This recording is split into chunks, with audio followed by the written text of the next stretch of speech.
What's good, y'all? Welcome to Unruly Talk Show. It's your girl, DJ Drea, and I'm here with the one and only OG Mambo. What's going on, people? Good to see you. Good to see you as well. So I just want to jump straight into it. You're from Seattle. Yeah, you know what I'm saying? That's so interesting to me because, I really I'm forgetting that it's like black people in Seattle. That's messed up. I know everybody that's the one thing we always hear all the time. Like, what? Say, bro, I ain't never met nobody. You're right. Oh, we up there? Yeah. Okay, yeah. No, is there a lot? Oh, yeah. Oh, okay. Oh, yeah. I mean, it's not Atlanta. I mean, it's like Right. Mecca, you know what I'm saying? So they're everywhere. But Seattle, Portland, they both got, like, rich and deep, like, black culture and community that's in there, too. Like, all the way back to Black Panther days and everything like that. Like, it's always... Oh, wow, I didn't know that. Yeah. Okay, so the Black Panther was out there. Yeah, for sure. Actually, one of my big homies, shout out to Tendai, he be still working with Fred Hampton Jr. and things like that, too. So there's just a lot of motion activity. Like, we're for sure up there, you know? That's lit. Shout out to Fred Hampton Jr. I don't even... Yeah. That's real history right there. For sure. What's the rap scene like out there, though? It's motion out there. It's like any other small market. You know, I've actually been talking about this a lot. You know, like there's positives and negatives. Like being out there, it's nice to be a big dog. Like, cause if national acts come through, it's a little easier to reach and access somewhere like Seattle. Cause it's like at the crib. You go to like LA, Atlanta. There's a bunch of national acts in between. You know what I mean? You in line behind so and so, so and so, so and so, and so and so. As opposed to out there, it's a little bit tighter circle. So if you're able to ascend and make the right moves and get up, then you can be a little bit more of a mover and shaker. That's what. Gotcha. So basically, once you in that circle out there, you lit. Yeah, you lit. Yeah. That's and then up. we got cats like shout out Lil Mosey who. Oh yeah, I mess with Lil. I thought he was from Cali. Nah, we mess with it. Like that's how like the whole coast go. Gotcha. So if you look even at a map, like y'all can do it too. Jump on the map. The East Coast is like tighter together, and it's like 70% of the actual country's population. When you go to the West Coast, we're spread out super deep. Like I've been talking to people like, oh yeah, I drove out here from the weekend. Oh, from where? Oh, I'm from Tennessee. I'm from Florida. Oh, how long it took you? They're like, oh, I took like a 3-4 hour drive. No time. Like 3-4 hour drive. Shout out my guy Swiggle Mandela. That's what we be doing, going to and from Portland and Seattle. Gotcha. So you to get to Oregon, that's the closest thing you can do. So if you want to get to Cali, that's 12-hour drive. Jeez. You know what I'm saying? So our stuff isn't as close together, but the culture is like kind of similar through and through. You know what I mean? It just trickle down. You feel me? Okay, so it's still considered the West Coast. Oh yeah, for sure. We the upper left though. You know what I mean? We the upper left, the northwest of the coast. Gotcha. Yeah. So I seen on your page before we get into the music specifically, the floss. What is floss like? Man, floss, it stands for Fly Life Over Sucker Shit, and that's an acronym that my brother Suave, who he passed away like about a decade ago. Okay. That was an acronym he was going to use for his album. So when we went going through that and dealing with the grief of that, the homies was like, you know how it go. Yeah, that's the click now. We gonna make sure it's floss. Rock away. Shit. And then it's shifted, and as I was growing my brand, I was like, okay, I want floss. That's a family movement, but as a business or brand, I still want to keep the acronym thing going. So that's how I got Ill Society, individuals in their life. You know what I'm saying? So say it again. What is it? Ill Society. And what does it stand Individuals living life. That's what it stands for. That's why. How did you come up with that? Man, I really just wanted to honor my bro and utilize something fly with an acronym.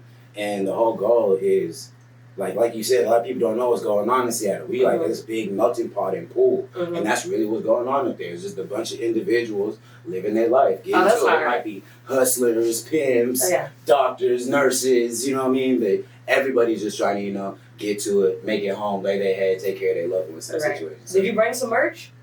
Man, this is the only piece that I got. I really like that. I'm gonna send something to you. Yeah, you should have brought that and passed that out. Period. Though that's hard. For sure. So we actually got these pre-order, like they are available. So if you follow me, OG Mambo, tap in. You can get yours. We got the Fire Bomber. We got this one. It's a duality color. There's the next project. There's a couple projects I'm working on. Being born in Zimbabwe, growing up in Seattle, it creates a little bit of duality for you. Yeah. And that's also part of being an individual living life. When you at work, you talk a little different than you go talk when you with your granny or when you with your mans or your people. You know what I'm saying? So that's the whole concept. Yeah. How was you grew up in Zimbabwe or I was born there and I moved when I was like 4. I've been back and stuff like that. Yeah. How is that? It's crazy. Like it's fine. Like no, it's crazy that people don't speak about that specific country as well. I feel like you are so unique because people don't speak about Seattle a lot. And like most people that I meet that are from like Africa or whatever, they're not from the continent as a whole. It's more like, oh, it's Ghana, it's, Nigeria. They're all kind of like popular. Yeah, and I mean, even South Africa is like, they get a lot of it. And that's like our neighbors. So I always tell people, like, if Seattle, like Washington, was Zimbabwe, then South Africa is like California. Like, they're very close, like, in how, like, the border works, too. But, no, it's fire out there, too, and the culture. And I was about to say, the culture, how does that influence the music or just your life? Actually, a lot. Like, you was asking how the session went. Like, yesterday, I've been playing with tying the hip-hop West Coast flow and putting the Afro beats type production and sonics and kind of fusing it into a world so we can all kind of party and kick it like that. So, no, that's lit. That's the new wave, too. Like, that bounce a little bit, like, you know what I'm saying? You, as a DJ, anytime I put Afro beats on, it's even if they don't know the song, they're still dancing. Just get like, bouncing. It's like, that's how you know, like, it's all in the frequency. So just tapping into to the frequency. Okay, so moving into the new project, I almost missed my flight. Yes, indeed. Which is crazy because, like, tell the story about you coming to Atlanta, too. Like, it's just so much power in words. Yeah, like, no, that really, man, actually, since I named this project, like, the last 4 flights I've been on, including this one out here today, something always just kind of shifts a little bit, and I'm the second to last or the last person just boarding the plane. This time out here, man, they done lost my bag. Crazy. So, I was out here thugging, you know what I mean? You still got it on, though. I appreciate you, you know what I'm saying? I had to piece it together, man, you know what I'm saying, to make it happen. But the funny thing about it is when I named the project Almost Missed My Flight, it wasn't a statement that I was making like in reference to myself. So actually it's exclusive. You know what I'm saying? But it wasn't I almost missed my flight. The concept is because I finally had the privilege to like tour and open for Currency, Giddy Mob, B.O.B., all sorts of different acts. And when I was rocking with Wiz, I locked in with Holiday. And we was just building that project, and as we were building the project, it felt like something. It was a very special moment. That moment of ascension. We about to take off. Right. So if you listen to the project, if you tap it in right now, take a listen. You got your boarding pass, buckled up, and you with us. The rest of them, they almost missed that flight. Gotcha. You know what I'm saying? It was way more metaphorical. Oh yeah, but now I'm living it literally. Yeah. You know what I'm saying? The power of tongue. Wow. It really is. That's dope though. So you said you were on tour with Wiz, or you linked up with Wiz? I got a few dates with him. So we did, I think, Seattle and like a couple of things like that. And me and Holiday locked in. Right. So how'd you meet Holiday exactly? Like, what was it? How did it go? Yeah. Man, so the night actually, it was one of those longer nights, man, where sound check just started a little later. Things were moving left, right, and center. So it ends up getting to the after hours, probably by like 3:30. And I was just chilling by the bar. And you know how I go after a show, people gonna walk up, oh bro, you killed it. Oh yeah. Oh, hey, that was fire. And I didn't even notice that Big Bro was behind me. So while that's going on, I'm just kind of getting all this love. Yeah. People turn, then I turn, and he just introduced himself to me. Said, hey, what's up, young man? Boom. We get to popping in. Oh, you from out here? Oh, okay. No, I'm trying to lock in with you. He's just plugged his math in my phone right there. Yeah. It was one of those things. We was talking about it later, and he's like, you know what? I don't even know why I did that, bro. Like, I just felt the energy. It felt right. I could see the love, and I had already been hearing about your performance and how you was cooking up. So, man, let's run it. So I ended up texting bro, hey, bro, good to meet you. He said, no, it's love. Let's stay tapped in. And I was like, fuck it. I'm finna just send him the spitter record. Because I had this Currency joint for a little minute, right? So I'm about to just send and see how he feel. Boom, send it over. Instantly reactions like, oh, okay, boom. We get on the phone, piece it together, and the project just kind of, you know what I mean? Like, really fell into place. Because that was September 1st, and here we are in the middle of January. That went quick. Project done, videos out. So you don't play no games. Oh, no. Pressure time. That's what's up. Shout out to DJ Holidays. Oh, for sure. And I got to shout out my dog, Tracy Lamar, man. He got a feature on there. Yes. And he got some production on the outro, man. Yeah, got to. Major. Okay, so speaking about you and Currency, how did that situation happen? So that's one of those that's actually been building like over time. So I first rocked with him in Seattle. We did Seattle, Portland, and I think the Bay or something like that. And that was like 2015, 14, so damn near a decade ago. Yeah. Right? And then we just, every time he come to the city, make sure he get some tree. He comes to I seen the video. I'm like, what's up with the tape on Right. That's a staple for you? No, honestly, so what happened was, so with that one, so fast forward 2015, boom, to 2019, now we rocking some more dates. So in Portland, we had been chopping shit about like who got the best gas, who smoked this, who smoked that, whatever. So I said, hey, big bro, as soon as we get to Seattle, check in with me, bro. I got something for you. Okay. So we there. I finished my sound check. He go down. He finished his sound check. As he's coming up from the sound check, I hit him with the pack. Yeah. And then he goes in the room and comes back. And that video that you see that's inside the music video, he recorded that. Now the reason there was dice in the bed. Yes, the dice. Yes, is because my partner was moving around. Right. So I called him on the way and said, hey, I need a pack for me, and I need a pack for Spitter, and then boom, pack for the band, whatever, right? So he's like, oh, okay, I got you. And I said, I want this flavor, I need that flavor, and I need you to get him some gas. Yeah. So in order to differentiate what bag was what, this man just put dice in it. It wasn't like, it was no like. I love that. I think it might be a thing from now on. For real, you know I'm like, that's like branding. Like, what? They would eat that up. You got a free pair of dice.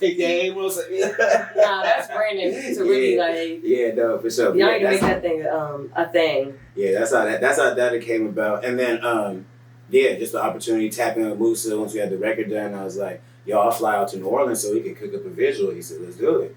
Took me to J Life Studios, kind of showed me the ins and outs of the real New Orleans. So yeah, it was a fire experience for sure, man. Shout out to J Life. Shout out Spitter. You already know. Are y'all still locked in to the day? Oh yeah. That's what's yeah, for sure. There's, actually, I'll give another exclusive. We actually got another one on the way. Oh, that's hard. Mm-hmm. Okay, so y'all like really like.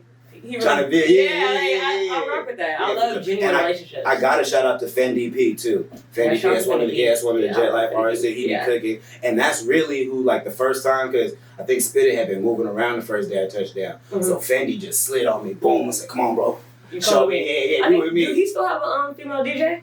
Oh, you talking about DJ Duffy? Yeah, I'm not sure. No, not Duffy. Fendi P had a female DJ too. I'm not sure. I'm not sure. Sorry, no, I'm not sure. But yeah, he basically just took me around the city. We slid to different little hookah lounge spots and restaurants, and we chilling in there. It's New Orleans Saints walking past, and cats from the Pelicans. And oh, okay, we really got to soak up the city. So I got to shout out my dog Fendi. He really gave me the key to the city. Let me see what's going on. That's what's up. That's hard. Shout out to Fendi.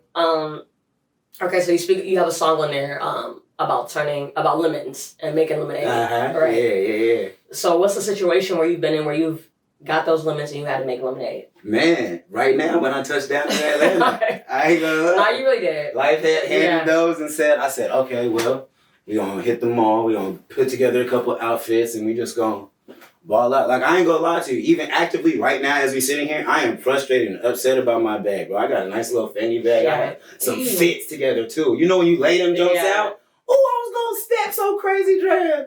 But being able to, just roll with the punches, that's really was the whole concept. Right. And that was when we did a few days, we did like 4 or 5 days with Problem. Shout out my guy Tayshion and my guy Perry at Porno, who's on the record. So we met on that tour. Mm-hmm. And it was like, hey man, I got a studio session tomorrow. They said, oh, for real? Come on. Yeah. Threw it up. Gotta shout out my guy Kaleem on the beat, man. Kaleem Beats, man. Charlotte, North Carolina, been cooking. Yeah, he tossed me that beat. Me and Liam always just get into it. Yeah. One thing led to another. Wow, so that's actually one of the next visuals we about to start cooking up. So my next trip is out to LA so we can get that right. I love LA too. Mm-hmm. Yeah. I mean, I hope they're doing well with all the fires. Man, yeah. Prayers for sure. Speaking of producers, what other producers are on the track besides, you said Tracy? So we got, let me go from the top down. So I got Steve's on the beat. Steve's the producer. He's a dope cat from London. Fire. Then we got It's Taupe. Taupe works a lot with the artist La Russell out of the Bay Area. Of course. Yeah, so a lot of his slaps, like he's kind of like his core producer. But funny thing is Taupe's also from the upper left. He's from Portland. Oh, so yeah. So we locked in. We got that one knocked out. And then Kaleem on there cooking. And then Tracy got one on there. And then, let me see, who else? I don't want to miss nobody. Yeah, I think that's it. Yeah, yeah. So it's Khalid. So you lock in with a couple, like you got your core producers that you really rock with, or so do you branch out? That's a good question because right now I'm kind of shifting that joint a little bit. So I have definitely like my core, like me and Khalid always going cook. Tracy's punk ass finally started sending me some beats. He really got some hard beats though. And he be holding them really too. Because he's so focused on his music. You already know. I'll be like, you need to take the producing, like and for real. Like, so what happened with so the outro of the project, Simple Math, I had been harassing him for a while. I said, bro, can I get a pack? Can I get a pack? And then he sent that. I said, oh my goodness, boy. And one, he sent the beat. And two, this is hard. Why you been holding this, bro? Yeah. Like, come on. Yeah. So, just getting to lock in with that. So I'll lock in with a few different producers as I've been building. But as I've been shifting and my recording process is a little more fluid, we're not doing as much like sit down and write down and go in the session. It's more just kind of the fluidity of the feeling. This trip out here, I've been trying to lock in like big block sessions with one producer. So shout out my guy Jacob Waddy. He based out of here. Oh shoot, you was working with Jacob? Yeah, some people. Yeah, Waddy. That's it. That's what it was. Yeah. So the first 2 days I was out here, I was rocking with my guy Waddy, and then it was like that. So we just locked in for a few hours and let's do what we can with your production team. Then last night I was with my guy Louis. Shout out Louis from Tagtown. He live out here now though. We locked in, same type of thing. Like we had the production style and sound. Let's just stay in his pocket. When I'm finna go link with Biscuit now, same type of thing of kind of trying to stay in a little pocket. Yeah. And then I can use my core producers to kind of like fill gags, you know what I'm saying? And make little things and shit like that, yeah. Yeah, that's smart. I like the game plan that you have going on here. So, speaking of your name, OG Mambo, right? What like solidified you as an OG? What made you like say like, okay, you know what, I'm really OG now? Right. I mean, well, then let me think of what part I could talk about on the camera. Honestly, just in a general sense, like moving around, being outside, when you get past 30, or you get past 27, you know what I mean? Especially sadly, in like the outside street culture, being a young black man out here, you know what I'm saying? It's like, my young homies is the ones who put that on me. Like I didn't really like name myself. So you were real OG then, they scammed you. Yeah, it was like, oh, come on, OG. But there's actually a chart. So it said from like, until you hit 35, you really big bro. You're not quite unk yet. You're not unk yet. Yeah, not unk yet, man. Somebody tried to play me the other day, man. I almost got tight. So you see this baby face? Ain't no unks over here. I mean, you can give like younger than 30. Like, right. Okay, so that's what's up. You're the OG. Yeah, for sure. So you speak about your faith a lot in your music as well. How important is that? Yeah, having a spiritual. I think that's on the intro, right? Where you're like talking about on the Spitter Flow a little bit. Yeah, a little. Was it? It wasn't the Spitter Flow. I know. Maybe it wasn't the intro song. It's one song with for sure Holiday is like introducing it and talking about God and how you're not gonna like let him down. Yeah, absolutely, and it's definitely important. I think having a general spiritual connection is good, no matter like what religious practice you have. Just like having a checks and balance, like is there someone you talk to, pray to, you know what I'm saying? Things like that is valuable. Things don't happen by accident. Even like how we talking about, well, how you meet Holiday? But God. Right, literally. I could have left. Yeah. Like honestly, I was gonna leave. For real. But you know, it's part of the job. Make sure I mingle. Like there's fans who want to see me, they want to smoke with me, let me shake hands, do that. So I was doing my job, and in that, doing my job, just being present, I ended up rocking with DJ Holiday. That's the hottest DJ, like if not in the game, at least out the A. Right. You know what I'm saying? BET with like this platform. So Nicki Minaj, come on, Gucci, everything. Like let's go crazy. Yeah. So being able to kind of like have this conversation and affirmations from somebody who's like a kingmaker basically, or queen maker, you know what I'm saying? Those type of plays, it's like, how could I doubt that there's some sort of higher power, you know what I'm saying? There ain't no other real good reason for it, for real. No, so like, everything is God. God is like definitely guiding your steps in all of this, it seems like, even with the bag situation, like you really turned it all out and it made sense. When life give you lemons, make some lemons. No, like play that song. Like it really was. I was playing it on the way here. I'm like, okay, it's like I can give me lemons, but I'm making lemonade. I'm tripping on that. So let's get into some unruly questions real quick. So we're talking about God. Where has been a time that you feel like your faith has shaken?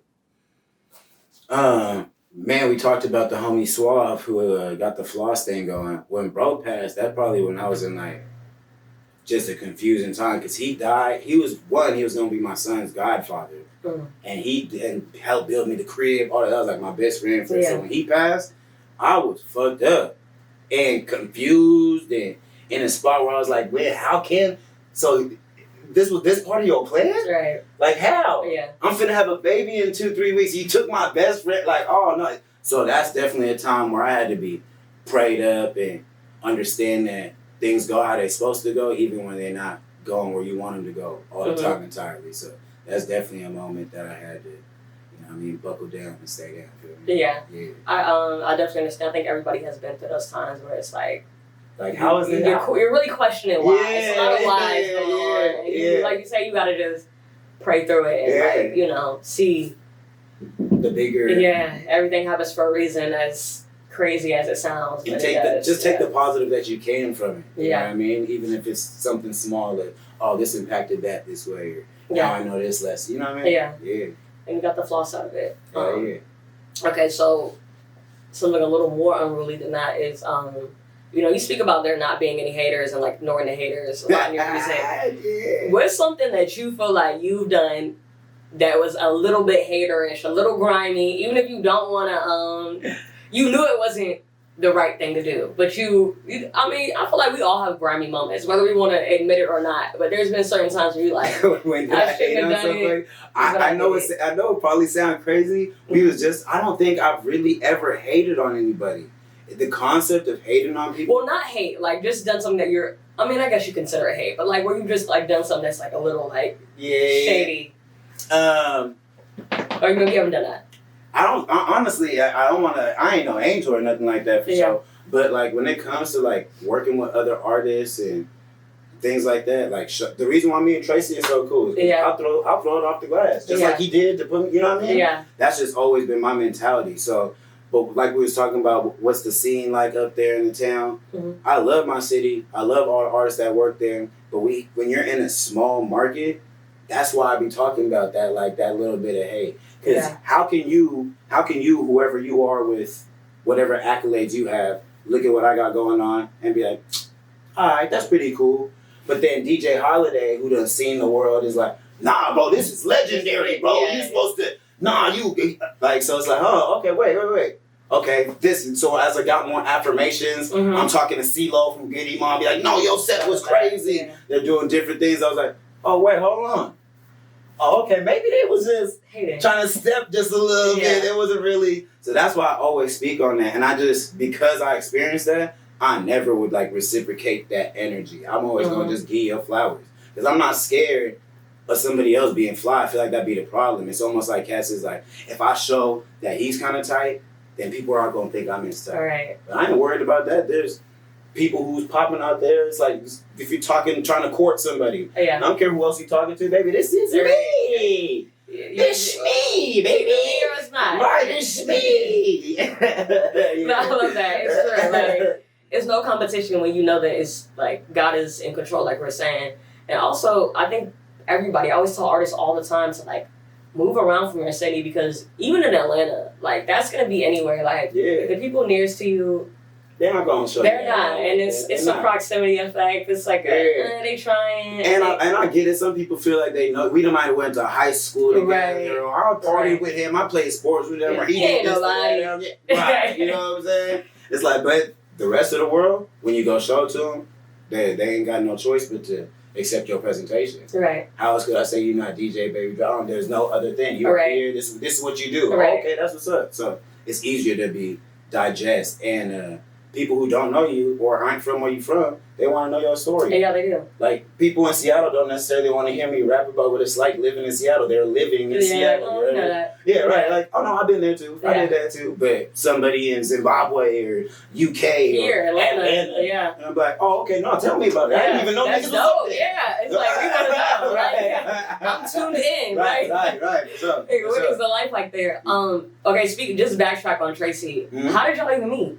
Man, so we met through one of my best friends, one of his other cousins. I don't know if you know Patrick. Yeah. So we call him Wiz, or my Migo. So Migo had moved from North Carolina after the Navy thing had shut down, he moved to Seattle.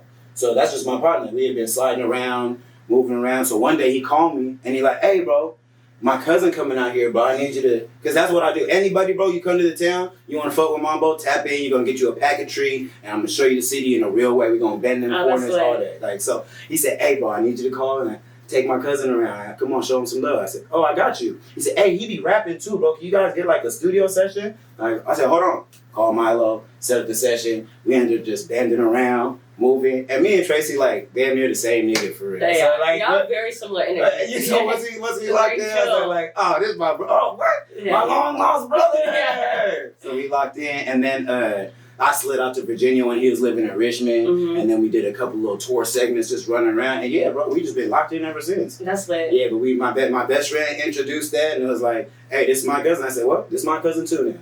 It's all a family affair. I love that. Yeah, my little brother still call him Cousin Tracy to this day. Oh, that's so lit. That's so lit. Wait, so you was in the Navy? No, I wasn't in the Navy. My man's was in the Navy. Okay, I was like, your story just gets more and more that would be kind of cool too. Yeah, it would. I'm like, I did do Taekwondo. I was a junior Olympian. Oh, wow. Like that, so, you know, it's kind of exciting. How far did you go with it? Did you win like any? Yeah, US Open, Junior Olympics, gold medal, all that. You won the gold medal? Yeah. Oh, that's hard. I kicked the nigga in the head. You still do you still be doing Taekwondo? I mean, I can still kick the nigga in the head. Of course. But do my practicing like actively every day training like Julie saw? Nah. Yeah. But that's hard though. That's real like. Shout out my young life though. My oldest boy, he just got his black belt. Shout out to Quincy. Oh, yeah, so he following Pop's footsteps. I gave the torch up, man. I ain't got the. I love that though. You pass it on. Yeah. Okay, so what can we expect in the future? I know you said you got another song with Currency. Yeah. Anything else? I know we're pushing. We still. Yeah, no. We're still pushing. So, well, actually, the game plan is part of why I came out to cook is I got 4 out of 6 EPs done. Every other month, I'm trying to kind of just slide a little short something to them, give them a little flavor. So, like, we got the Afro beat gonna come to y'all. Shout out my guy Louis. Then we got someone with a little bit of that West Coast bounce. We just playing with the different sonic pockets that I've already introduced, but then just honing in on it and refining it and tightening that sound. And then obviously getting visuals to people out there and moving around. Hopefully I'll be in a city near you very soon, man. Pull up on us, get to some music, have some shows, all that. You have such great energy, and like I feel like that plays such a huge part in why people connect to people's music. Right. That I see it going far because it's easy. And I see people are coming up to you after the show and like wanting to like speak with you. It's like you can feel it. You can feel the energy. So I'm excited to see what you have in the future. Let them know where we can follow you, we can find your music, all that good stuff. For sure. I made it real simple for y'all. At OG Mambo everywhere. So that's YouTube, iTunes, Spotify, Instagram. If you want to run a fade on PlayStation Plus, man, come see about it, man. Like whatever, man. It's at OG Mambo everywhere. And you can also follow at Ill Society so you guys can tap in, get you some codes, see what's going on with the merchandise and things like that. It was so dope having you. Thank you. I appreciate it. Thank you, OG Mambo. It's your girl DJ Drea on Unruly Talk Show. We out.